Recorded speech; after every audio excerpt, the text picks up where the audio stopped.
در وصف حاجی رحیم غرمی. شعرها در وصف حاجی عبدالرحیم غرمی. السلام علیکم دوستان عزیز. این یکی از بگیم بحر کلان از پارچه شعرهای شاه زمانی فرخواری که در وصف حاجی عبدالرحیم یا که با تخلص رحیم غرمی میشناسیمش برای حاجی نوشتگی است و کتابچه کردگی است. میخواد که هم کتابش رو یعنی چاپ کرده، مهنت بسیار کشته با حاجی جان برسونه. خواهش میکنم از شما هم گپی زیادی ننویسید، بتونه الحمدلله یک کامنتر خوبی دعا کنه در حق چونین مردهایی که در حقیقتا چی میگن استعدادی بلند دارن در این زمانی فتنه، در این زمانی عصر 21. سلامت باشه. کتاب به حاجی ان شاء الله میرسونن.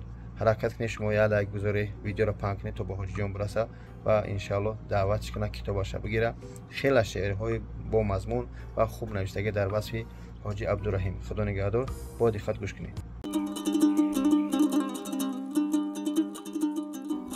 یک چند مصرع‌های شعری در وصف حاجی عبدالرحیم باباجانov که مردم او را با تخلص رحیم غرمی میشناسند و حرمت و احترام میکنند.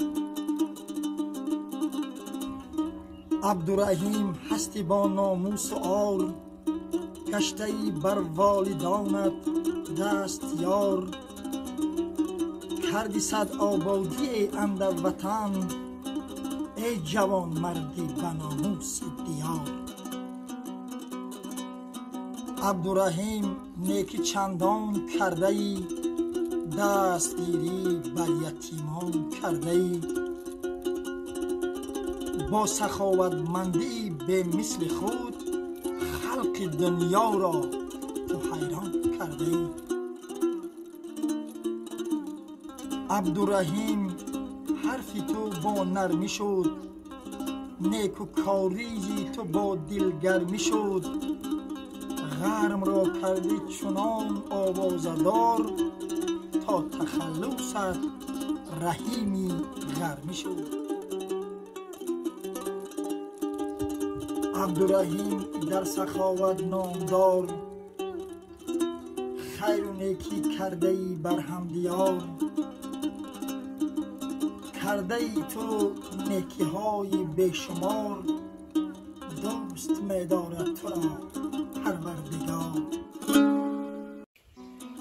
سلام علیکم اکای بابا جان. اینا برادر عزیز، کتابی گفتگی در وصف حاجی رحیم غرمی. این جلد کتابه، اینا پرش داره. این جلد چه؟ اینا با کتاب خودش رفتن میگیرم.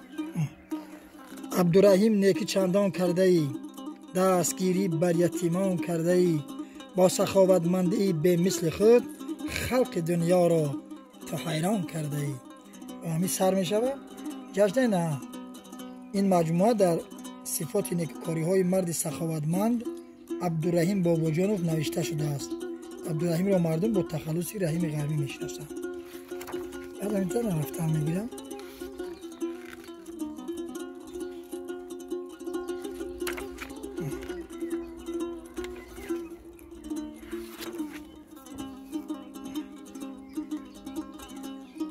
عبدالرحیم در سخاوت نامدار، خوبی هایت میرسد بر هم دیار.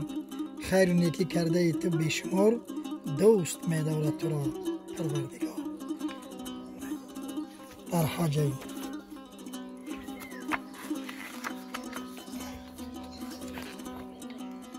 خیلی آخرش برقدی بود. این آخری کتاب با مطبعه سپرده شد 15 می. که تا 20 تا چند میره که جدا شده بود. این پشت چه؟